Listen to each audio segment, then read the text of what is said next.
Digno de Carelas. C'est l'holocauste pour le progrès, mes veines violents incendiaires. Avec l'ardeur extrême, une ardière sanguinaire. Mes coups du doigt, mes lèvres, mon... Ou quoi? Hi guys, bienvenue à la force du nombre, épi numéro 2. La fois dernière c'était le premier épi. Aujourd'hui c'est le deuxième épi. On va parler aussi du deuxième son, ce qui a inspiré ce deuxième épi. Comme je disais la fois dernière, le premier épi, il a trait au premier son, l'inspiration qu'il y a derrière le premier son qui est au chantier. Là c'est le deuxième son. On va parler de l'histoire, de l'inspiration aussi qui est derrière ce son-là, ce qui nous a motivé à travailler sur ce son-là. Il faut dire que c'est un son, il est assez spécial. Pourquoi? Parce que c'est un son que j'ai confectionné, que j'ai concocté, pendant la période de coronavirus. You know what I mean? Donc pendant cette période de corona, beaucoup de choses sont passées au chantier, beaucoup de choses ont été dites, beaucoup de choses ont été faites. Voilà quoi, donc c'est aussi une expérience, de notre part. Voilà, pendant cette période, c'est un truc de fou les gars. Si Corona, il a, comment on appelle, Corona a changé la vie de tout le monde. C'est pas la vie de nous les ouvriers que Corona va changer au fait. Parce qu'au fait, tout a changé carrément au chantier. Quand tu arrives au chantier, la première des choses à faire, c'est de te laver les mains. Tu dois poster un masque plutôt, pas un casque, un masque. Le casque, il fait partie des EPI, comme j'avais dit, les EPI, les équipements de protection individuelle. Le casque fait partie. Mais là, je vais ajouter encore un autre, qui était maintenant le masque obligatoire, le cache-nez. Donc chaque matin quand tu arrives, tu laves tes mains. Et puis tu dois être en masque, sinon tu ne rentres pas. Il y a des vigiles qui sont là spécialement pour ça. Sinon tu ne rentres pas, c'est un truc de fou. Ouais. Donc il y a plein de chutes, points d'eau. Tu viens, tu laves tes mains, il y a du savon, tout et tout. Même ta manière de laver les mains, tout ça, il fallait faire attention. Pendant 30 secondes au moins, il faut laver les mains. Ah, c'était un truc de fou. Donc on finit de laver les mains, il y a le masque et tout, tu rentres maintenant. Le préau. Au préau, c'est au moins 1 mètre de distanciation. Hein. Ouais, fallait respecter tout. 1 mètre de distanciation.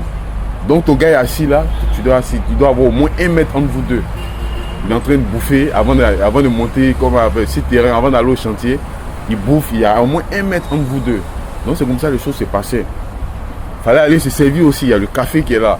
Donc pour aller prendre le café aussi, 1 mètre de distanciation. Et toutes ces choses là au fait, c'était nouveau. Mais il fallait s'y habituer, il fallait s'accommoder petit à petit. C'était pas aussi facile ce truc quoi. Ouais. Maintenant, il faut dire aussi dans les vestiaires. Parce que ouais, nous on a les vestiaires tout et tout. Là où il faut se changer, se laver avant de rentrer tout et tout. Là-bas aussi, le nombre était réduit. C'était plus comme auparavant. Il fallait être peut-être maximum 10. Il faut prendre toujours les meilleurs. Ouais, la vie est un combat, c'est ça. Hein? C'est un combat.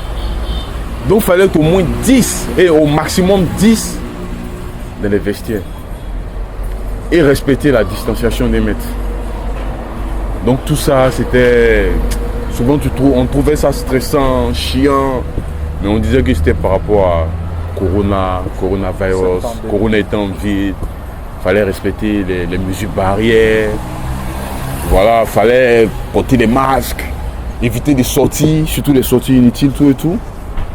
Bah, c'était pas facile au chantier. Maintenant, après tout ça, tu passes, comment on appelle, tu rentres, tu passes, comment on appelle, après le préau, les vestiaires, on va se rendre au chantier. Au chantier, maintenant, le travail. Dans le travail, maintenant, tout était revu. La distanciation, forcément respectée. Le max obligatoire, obligé. Parce qu'à chaque fois que tu ne respectes pas, il y a toujours quelqu'un pour t'interpeller.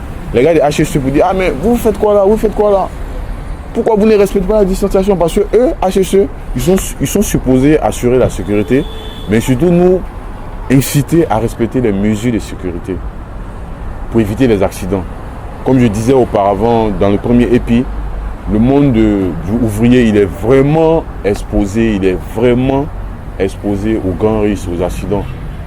Les ouvriers, c'est des gens qui sont le plus souvent victimes d'accidents, minimes comme accidents graves. Parce qu'il y en a qui perdent la vie aussi souvent. Voilà. Accident de travail. Voilà, accident de travail, c'est comme ça. Pour parler de ce fait-là même, comme on parle d'accident de travail, je vais parler d'un fait. La plupart de vous, tous, vous ne savez pas. Ça me fait rire souvent quand j'en parle, quoi. Parce qu'ils vont me reprocher ça tout à l'heure. Bon, on parle alors. Au fait, une fois j'étais avec mon frère à KME, on était arrêtés, on était en train d'attacher. On faisait des nœuds, tout et tout. Bon. Ceux qui sont dans le monde du BTP, ils savent, les ouvriers, les ferrailleurs, ils savent ce que veut dire faire des nœuds. Allez, tu prends, bon, là je peux pas faire un tuto. Là, tu prends, mais c'est avec la tenaille, voilà, il faut faire des nœuds, puis il faut serrer tout et tout. Donc on était sous l'échafaudage, en train d'attacher tout et tout. Mon gars aimé. Nous on attache. Quelques minutes après, mon chef Kwame qui survient. Sautez, sautez, sautez. Ça me fait rire quand je parle. Donc en sortant, Akayeme a réussi.